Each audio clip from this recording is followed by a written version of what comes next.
Put your head up, play!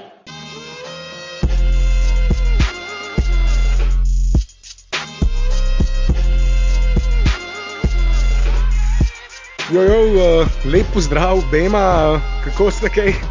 Delavno, kar v redu, ampak delavno. Naporen vikend, zdaj pa naporen začetek tedna. Marko, kaj pa ti? Isto. A pri meni ni tako zelo naporno, no. Vesel sem, da se slišimo po zelo dolgem času in upam, da se Blaž ne bo preveč utrudil od vsega napornega tedna. No. Jaz sem že navajen, tako da.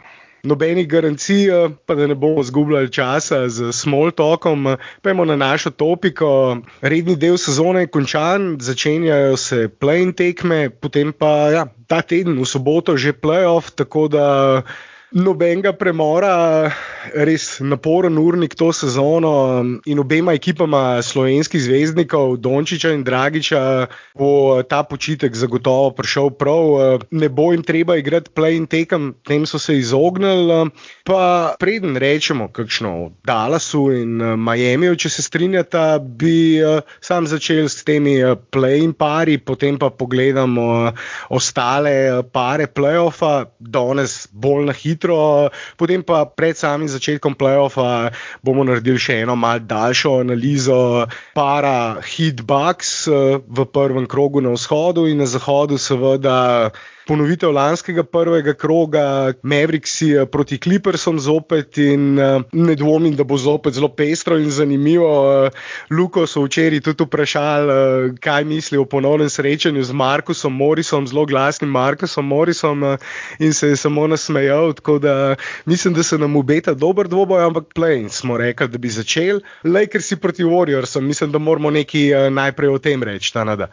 Dober, ampak preden začnemo govoriti o tem, ne bi jaz sam povabil poslušalce, da všečkajo tale YouTube posnetek in če se še niso naročijo na kanal in pa seveda, da storijo enako na iTunesih, Spotifyju, Soundcloudu, kjerkoli nas pa že poslušajo. Tako da všečkite, pa komentirajte. Ja, Blaž, dobro, da si to povedal. Zdaj smo začeli debato, že prej smo začeli snemati in jaz sem že čisto noter padel, ampak nam res pomaga, pa če tega ne omenimo, opažamo, da je manj všečkov in naročnin, zaradi tega je to res dober omeniti in vas spomniti. Zdaj pa, Blaž, boš kaj o Warriorsih in Lakersih povedal? Ne še, bi pa še povabil poslušalce, da poslušajo naš ta zadnji podcast, nogometni podcast, kjer smo gostili izjemno zanimivega sogovornika Roka Viškoviča, tako da ti se je tudi zelo zanimiv. Tako da, če še niste poslušali, dajte še tisto poslušati, zdaj pa lahko povem kaj o Warriorsih. No, da ne bomo vseh poslušalcev zgubili zaradi tega, ker bomo preveč promovirali druge stvari, ampak povezavo do tega podcasta boste našli na koncu tega podcasta. Tako, zdaj pa, kaj povedati o Warriorsih, mislim, spet... Kaj povedati o Lakersih? No, ampak, jaz bom začel z Warriorsi, predvsem z tem, da vemo, kdo je tam glavna gonilna sila, Steph Curry, ki igra letos na res vrhunskem nivoju. Če bi odigral nekaj 10 tekem več, bi verjetno bil... Seveda, če bi bili Warriorsi nekoliko više na lestvici, bi verjetno bil eden izmed glavnih kandidatov za MVP naslov. Res fantastičen je in bojo zelo, zelo trd oreh. Za Lakerse, ki pa na drugi strani v bistvu so se znašli v tej situaciji predvsem po zaslugi poškodb, ampak če me nekdo vpraša, mislim, da jim bo tole pred play-offom kar dobro delo, da se nekoliko uigrajo in nekoliko ogreje predvsem LeBron svoje vse okončine. Jaz bi LeBronu in Lakersom prepisal kar veliko vlogo favorita, kar je sicer verjetno MVP te sezone, če bi bil vsaj 3-4 mesta više, ampak z vsemi poškodbami, ki jih imajo, bodo zelo težko premagali tako dobro obrambno ekipo, kot so Lakersi, ki imajo v napadu Davisa in LeBrona. Ne pozabimo, Frank Vogel, trener Lakersov, ustavi vse na obrambo, v napadu prepusti proste roke LeBronu. In če se vsi spravijo na Curryja, bi mogli Wiggins in kompanija imeti res odlično tekmo, da Lakers se premagajo. Ja, se strinjam z obema, Lakersi so tukaj favoriti, ampak v eni tekmi, tako kot sta omenila Steph Curry, na eni tekmi je on sposoben vedno dati 50 pik in če se razstrela, če bo vroč, je povsem vse mogoče. Steph Curry je sinoči tudi potrdil letošnji naslov kralja strelcev, če bi tako rekel, najboljši strelec letošnje sezone. Je z 32 točkami, preko 48% iz igre, preko 42% za 3. Se strinjam z vama, verjetno bi bil MVP Curry letos, če bi Warriorsi končali na lestvici, nekaj mest više bi morali biti, vsaj top 4 ekipa, top 3 ekipa, ponavadi od tam prihajajo MVP, letošnji MVP bo iz tretje najboljše ekipe, Jokić, ampak o sezonskih nagradah MVP, All NBA, vse to, o tem bomo kmalu posneli pred začetkom play-offa še tudi podcast in podali naše nagrade, zato o tem več prihodnjič. Bi še kaj o Lakersih in Golden State Warriorsih povedala zdaj. Playoff LeBron je zadnjih 10-15 let strašil po vzhodu, lani tudi po zahodu.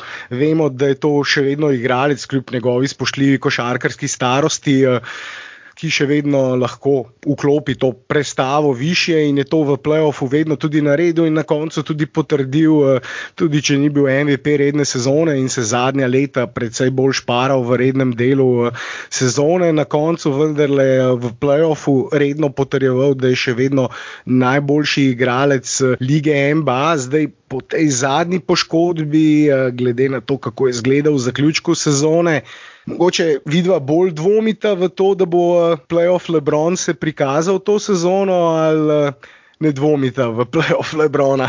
Mislim, da je vse odvisno od tega, kako je saniral poškodbo gležnja. Zdaj, če je saniral na dovolj visokem nivoju, potem jaz mislim, da se bo playoff LeBron gladko pojavil, bomo pa to zelo hitro videli. No. Ne dvomim pa v njegove sposobnosti in njegovo fiziko, vse to. Mislim, za človeka, ki da $1,5 milijona v lastno telo vsako leto, da ga vzdržuje na peak performance, mislim, da sploh ni dvoma. Zdaj vse je odvisno samo od poškodbe. LeBron je sam rekel, da ne bo nikoli več isti igralec kot prej po poškodbi gležnja, tako da bo verjetno približno na 80% od tistega LeBrona, ki smo ga videli lani, kar je še vedno eden najboljših igralcev v play-offu in še vedno lahko prilagodi svojo igro svojim sposobnostim in nasprotniku, kot to počne že čez celo kariero. Lahko gre igrati bolj pod koš, lahko meče trojke, lahko igra bolj vlogo podajalca, kar pač njegovi ekipi takrat najbolj koristi in tudi kar koristi njemu, da se ne utrudi oziroma preveč obremeni svojega gležnja. Ja, Marko, mislim, da je bil LeBron tudi malo dramatičen s tem, da nikoli ne bo več isti. Vemo, da zna biti LeBron tudi zelo dramatičen, dober igralec, konec koncev. V zadnjih letih začenja tudi uspešno hollywoodsko kariero. Bomo videli, kako bo s Space Jamom 2. Originala, po mojem, ne bo prekosil. Ena od najljubših risank iz otroških let. Ampak bomo videli o tem več, ko pride film ven. Pa gremo lahko morda še na druge pare, na hitro tega play-in turnirja, razen če ne bi še kaj o tem paru povedala. Golden State, Los Angeles, vsekakor bo vredno gleda. Ja, nedvomno in jaz tudi mislim, da na koncu bosta obe ekipi v play-offu. 7., 8. mesto mislim, da je samo to vprašanje, ker San Antonio in Memphis nimata realnih možnosti, vsaj po mojem. No. Je pa res, ena tekma odloča, tako da lahko se zelo hitro kaj obrne. To je ta drugi par, morda samo na hitro, če omenim, glede na to, da nismo omenili tega formata, verjetno tudi vsi niso seznanjeni s tem formatom. Torej, 7. in 8. ekipa po zaključenem rednem delu sezone igrata eno tekmo, zmagovalec gre v play-off na 7. mestu in igra proti drugi ekipi na zahodu. Par 9. in 10. ekipa, tam pa zmagovalec igra proti poražencu para 7-8. Torej, v primeru Lakersov in Warriorsov in 9-10 Grizzlyjev in Spursov, kot je Blaž omenil, že drugi par, zato sem samo to na hitro želel pojasniti. Zmagovalec para Lakers Warriors gre avtomatično v playoff na 7. mestu, poraženec pa igra z zmagovalcem para Grizzlyi proti Spursom.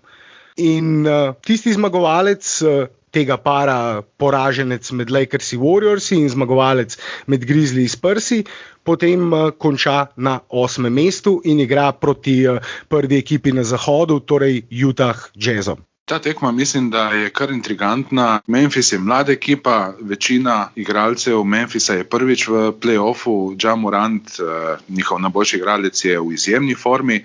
Nazaj so dobili tudi Jarena Jacksona, ki je bil poškodovan večino sezone. Na drugi San Antonio brez Derek Whitea, njihovega prvega pleja, ampak kot vemo, ekipe Popoviča se moraš bati v play-offu, pa ni važno, kakšni igralci ima. Spomnimo se, kakšne težave so lani delali v Bablu v Denverju.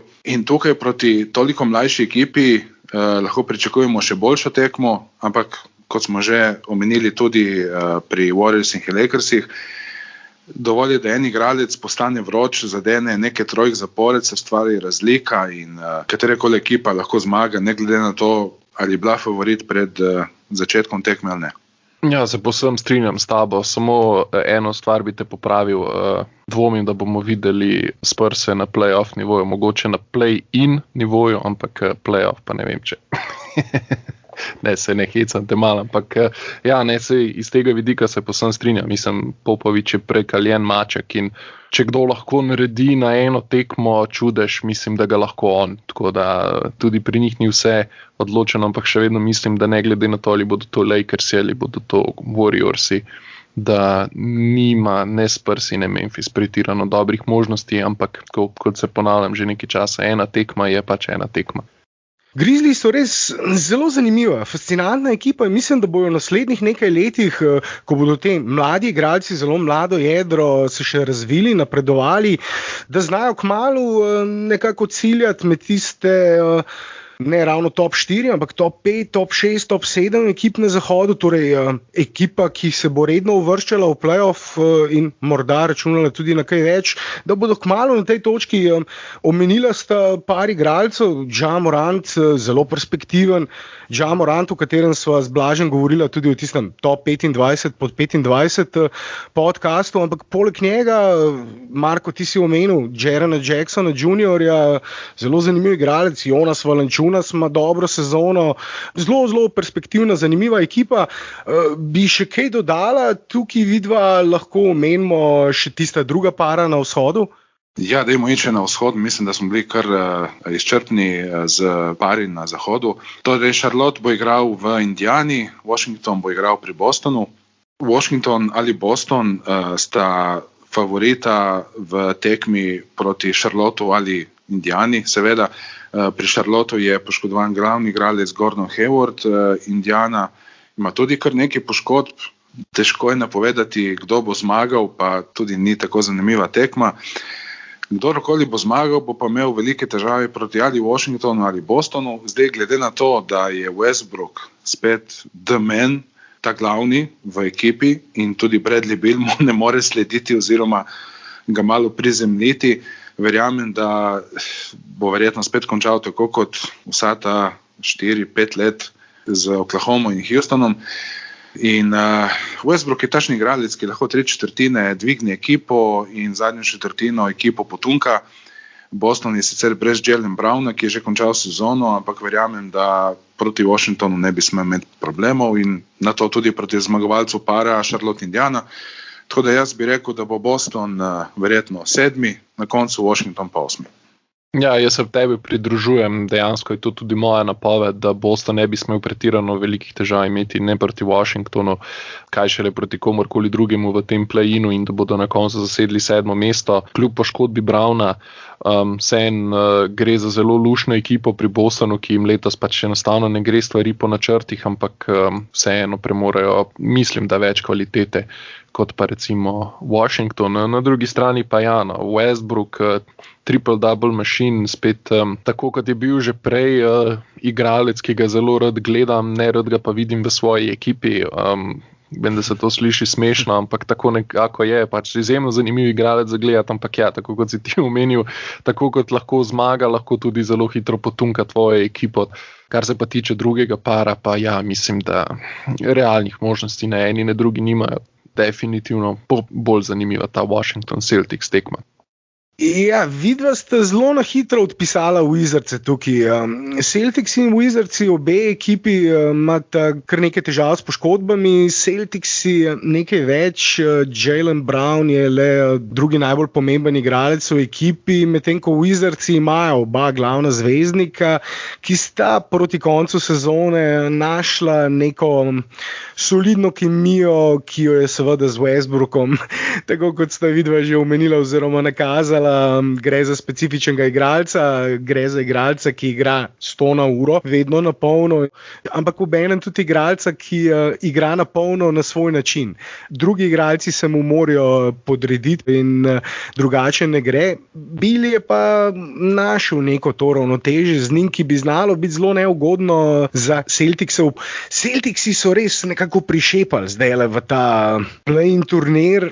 Na zadnjih 10 tekmah 4 zmage, 6 porazov, na drugi strani Wizardsi na zadnjih 10, 6 zmag, 4 poraze.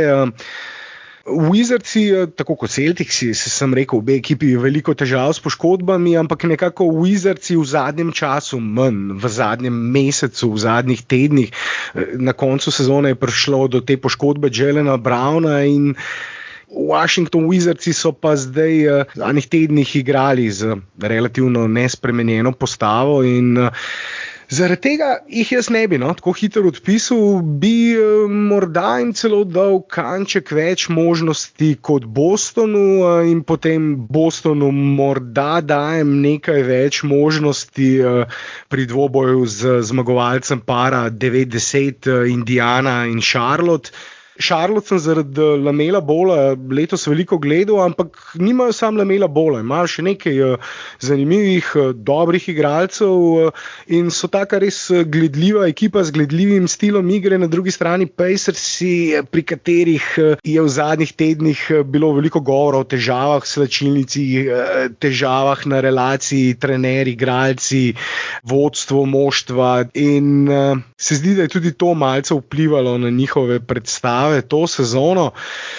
Tukaj je težko karkoli napovedovati, ampak ne bi bil presenečen, če bi Boston izgubil tudi potem proti Indiani ali Charlotteu, sicer ne bi stavil na to in bom vendarle dal Bostonu na koncu tisto 8. mesto oziroma mislim, da se bodo prebili v playoff, ampak glede na neprepričljive, res zelo neprepričljive igre zaključku sezone in še to poškodbo Browna, ja, bo zelo težko.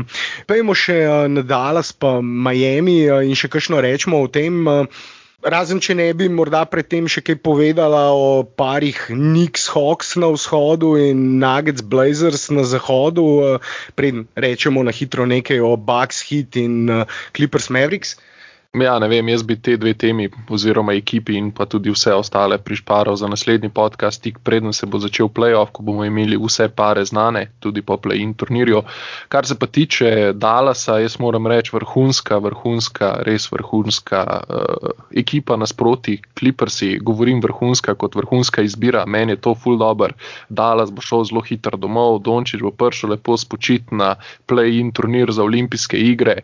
Res nisem mogel boljš končati za fana slovenske reprezentance. Bog varuj, da sicer Američani to slišajo, hvala Bogu, da me ne razumejo, ko govorim slovensko, ampak res, jaz sem toliko vesel, da sploh ne morete verjeti, jaz sem toliko vesel, res. Ja, sem zdaj si to tako povedal, kot da Dallas nima absolutno nobenih šans, da napreduje proti Clippersom. Ne, da nima šans, ampak tako bom rekel. Recimo temu, da ima Dallas manj šans proti Clippersom, kot bi jih imel proti Denverju, čeprav ima možnosti, In pa zaradi tega sem jaz tudi zelo vesel. Če je bilo recimo prej 55-45, je zdaj recimo tam 65-35 za Clippers. In jaz sem zelo vesel, no, če bo res, upam, da izpadajo in da pride Luka Dončić igrati za reprezentanco za olimpijske igre. Itak je še toliko mlad, unih 7 naslovov, ki jih rab, da premaga Jordana, ima še dosti cajta. Ja, jaz mislim, da bi vsi slovenski navijači z veseljem oziroma takoj vzeli to, medalja na olimpijskih igrah. Sam nastop Slovenije na olimpijskih igrah bi bil že zgodovinski, kaj šele medalja. In ne vem pa, kaj bi se pa Luka raje odločil. Prstan v NBA to sezono, za kar verjetno nima realnih možnosti, ali pa medalja na olimpijskih igrah, kar bi se mi zdel skoraj da malo bolj dosegljivo, ampak da ne bomo zdaj o teh mokrih sanjah vseh slovenskih ljubiteljev košarke. Marko, se strinjaš z Blažem? Ne, Blaž. Seveda vsi želimo videti Luko v 2., 3., 4. rundi play-offa. Ja, ali pa na olimpijskih igrah. Ne vem, kaj bi rekel. In proti Clippersom nima toliko šans in na olimpijskem turniru nima toliko šans, da bi naredili nek odmeven rezultat. V obeh primerih so underdogi. Ne vem, če sta seznanjena z zadnjo tekmo Clippersov proti Oklahomi, eni najslabših ekip. To so tankali na polno in si želeli Dallas in bili veseli, da lahko igrajo z Dallasom. In zdaj je... No, vidiš, še eni, ki so veseli, da lahko igrajo Clippers z Dallasom. No, nisem edini. Ja. A ti si navijač Clippersov slučajno? Slovenska reprezentanca. Ja, ok, v redu. Clippers tudi navija za slovensko reprezentanco, očitno. Več kot očitno, to je moj deduction iz vsega tega. Ja. In na koncu bom tako rekel, Clippersi pričakujejo lahko delo. Rekli so, ok, proti Dallasu 4-2, v redu, in gremo v drugo rundo. Zdaj, ali je to realno pričakovati ali ne, jaz mislim, da če gremo na Dallasovo stran, je daleč največ odvisno od Porzingisa, kajti od vseh drugih igralcev točno vemo, kaj pričakovati. Od Porzingisa pa se verjetno strinjaš, Matej, bo največ odvisno, kako bo ta serija potekala. Da bomo videli, če dobimo pri Dallasu tudi playoff pija ali ne. Ja, tudi to je eno vprašanje. Tako kot pri Dallasu, Porzingis je... Jaz se mislim pač Dallasovga playoff pija, ne Porzingisa. Playoff, ja. Porzingisa lani ni bilo. Zdaj, eno stvar, ki jo seveda treba izpostaviti tukaj, je to, da lani je vendarle Dallas 2 zmagi upisal, pa je bil brez Porzingisa od druge tekme dalje. Na prvi tekmi je bil pa Porzingis izključen.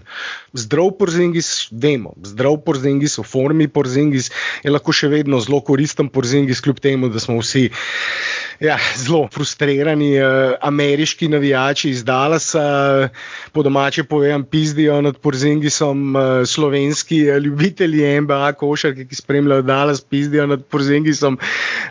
Noben ni ravno zadovoljen nad njim, ali ne igra. Ko igra, so težave s kemijo na parketu, oziroma vedno traja, da se nekako vzpostavi kemija, in to je vzorec, ki se ves čas ponavlja. In zdaj na koncu sezone zopet ga ni bilo, vrnil se je za zadnji 2 tekmi, odigral solidno, odigral dobro, ampak tukaj po teh zadnjih nekaj tekmah ne moremo dosti sklepati.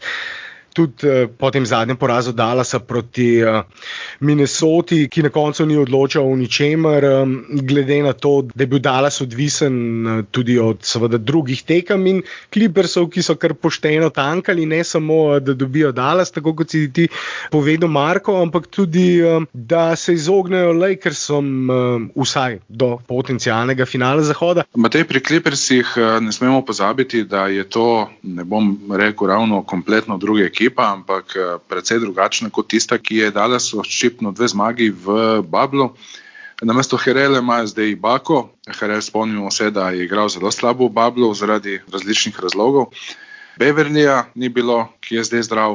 Batuma so dobili in namesto Lou Williamsa, ki so ga v play-offih zelo težko igrali zaradi slabe obrambe, so v svojo ekipo dobili Rondoja. Zdaj, playoff Rondo je bil zelo dober v Bablu z Lakersi in verjamem, da lahko podobne predstave ponovi tudi s Clippersi. Torej, boljša ekipa kot lani, tudi Dallas, dajmo reči, da je boljša ekipa, vsaj boljša obrambno, Ampak to je že stvar debate. Na enih tekmah so boljši, na enih tekmah pa še slabši kot lansko sezono. Ja, zdaj vprašanje je, kaj bo naredili v play-offu po par tekmah eksperimentiranja strani Carlisla, ko je Richardson napustil na klopi in začel z Timom Hardawayem prvi postavi. Še vedno seveda Clippersi favorit v tem matchupu, ampak z Lukom v ekipi nikoli ne veš, kaj se lahko zgodi. Ja, nikoli ne veš in na to računa tudi slovenska reprezentanca in Blaž. In večina slovenskih navijačev pač z Luko v ekipi je vse možno, zaradi tega pa tudi ne gre tako na hitro odpisati samega Dallasa, ker za Dallas in slovensko reprezentanco bi lahko rekel, da sta nekje na podobnem nivoju, se mi zdi, v njunih ligah oziroma tekmovanjih, če preselimo seveda stvar v kontekst reprezentančnega turnirja ali pa NBA lige, ampak Luka se je zelo razveselil, no, ko je slišal za Clippers in ko so ga vprašali za tisti dvoboj z Markusom Morrisom. Spomnimo se lani, Markus Morris je bil celo izključen zaradi parih umazanih prekrškov nad Dončićem, potem se mu je upravičil in je Luka rekel, da se že veseli in tudi tega trash talka, ki je bil lani zelo očiten. Vse navzoč. Ja. Mislim, da se tudi sodniki počasi učijo slovensko, da razumejo, kdaj jih preklinja Luka in Nest, tako da vejo, kdaj jim dati tehnično. Ja. Zna biti zelo zanimiv, trd boj, napeta bitka. Jaz tudi seveda Clippersom pripisujem status favorita, tako kot vsi, če ne večina analitikov, spremljevalcev, tako kot konec koncev vidva. Je pa vse možno. Vsekakor bo dvoboj vreden ogleda. Pred samim začetkom play-offa smo rekli, bomo še malce bolj podrobno o tem spregovorili. Zdaj pa, če se strinjate, lahko še kaj o drugem paru prvega kroga, ki bo deležen pozornosti slovenskih ljubiteljev košarke, Miami, Milwaukee. Še kaj o tem rečemo ali bi še kaj dodala o Clippersih in Dallasu? Ne, mislim, da lahko gremo za eno vzhodno konferenco pogledati slovenski Miami z Slovencem Jimmyjem in Slovencem Goranom. Jaz mislim, da Miami in Bucksi bo zelo zanimiva serija. Nažalost, Miami ne prihaja v letošnji playoff v tako dobri formi, kot je prišel lani v Pablu. Vseeno mislim, da niso brez možnosti proti Milwaukeeju. Jaz v bistvu mislim, da imajo kar precej lepe možnosti. Je pa tako, no.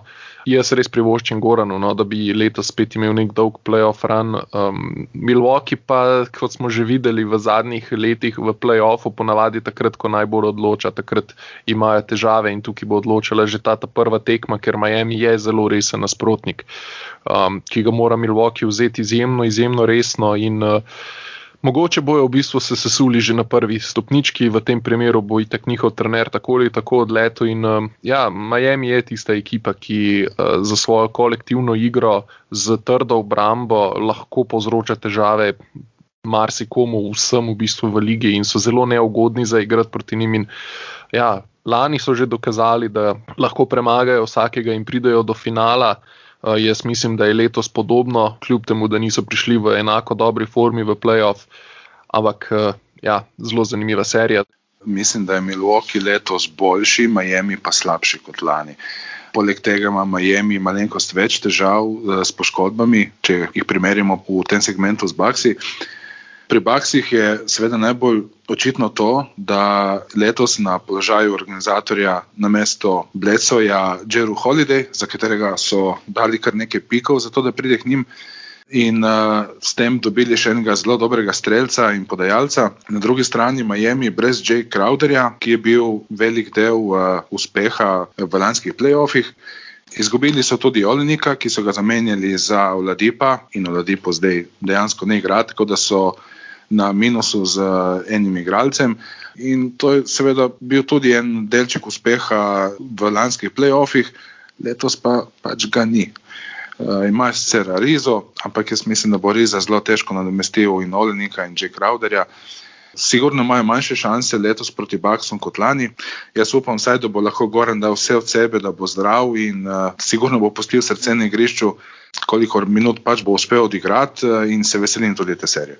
Ja, zdravje Gorana je ena od tistih glavnih neznank pravzaprav je bila ena od glavnih neznank in ena od težav Miamija to sezono. Goran je na koncu izpustil 23 tekem, po kosih sicer ne skupaj, ampak je imel celotno sezono težave z različnimi poškodbami. Zdaj je zdrav, tam zadnjih 6-7 tekem sezone je zgledal kot Dragon v lanskem playoffu, eden od tistih 3 ključnih igralcev, poleg seveda Jimmyja Butlerja in Bama Adebaja, tisti zanesljivi sekundarni skorer, poleg teh 2, ki nista vedno skupaj na parketu, lahko igra z obema, lahko igra žogo, lahko igra brez žoge. In tisto, kar je tudi pomembno, je najboljši tisti klasični organizator v ekipi. Brez njega je napad Miamija trpel to sezono. Tukaj ni nobenega dvoma, zato ja. Gogijevo zdravje in konec koncev tudi zdravje ostalih igralcev. Ni bil Goran edini, ki je imel težave s poškodbami to sezono. Tudi Butler je izpustil nekaj tekem, Bam nekaj tekem, Tyler Hero, ki je bil pomemben na sklopi v lanskem playoffu, je manjkal proti koncu sezone, ampak tudi on zgledal zdaj bolje. Dodali so Nana, Marko, ti si omenil tale trade Olinika, ampak so dobili tudi Njemanjo Belico in Dwayna Dedmona, ki je zdaj na koncu sezone odlično se vklopil v to vlogo centra sklopi. Ampak Milwaukee, se strinjam, je boljši kot lansko sezono, Jrue Holiday je odličen in zato tudi letos, tako kot lani, pravzaprav favorit, ampak Miami je dokazal, da lahko postavi sistem, ki se lahko upre temu Milwaukeeju. Tudi to je zelo zanimiv par, ki ga bomo seveda podrobno spremljali in o njem tudi še bolj podrobno spregovorili pred začetkom samega playoffa. Zdaj pa lahko mogoče za ta podcast zaključimo. Ja, mislim, da lahko kar na tej točki zaključimo. Sej bojo še podcasti v tem tednu, preden se playoff začne, tako da mislim, da smo dovolj povedali. Ja, no, potem je pa to, pa bi mogoče sam pred zaključkom omenil, da bomo v naslednjih 2 tednih zelo redni z našimi podcasti in da se nam bo pridružili tudi veliko različnih sogovornikov. Zadnji podcast je Blaž omenil že na samem začetku z Rokom Viškovičem, povezava na koncu, ampak tudi sogovorniki iz ZDA, zopet z nami gosti iz ZDA, pa seveda kmalu tudi še bolj podroben napovednik prvega kroga playoffa in podcast o najboljših igralcih sezone. Bo Luka v prvi ekipi lige ali v drugi, tudi o tem bomo mogli reči kakšno besedo kmalu. Za danes pa ja, mislim, da smo bili dovolj podrobni. Tako je. Ja, no, če pa šnima, se slišmo, ajde. Živijo. Živijo, dio.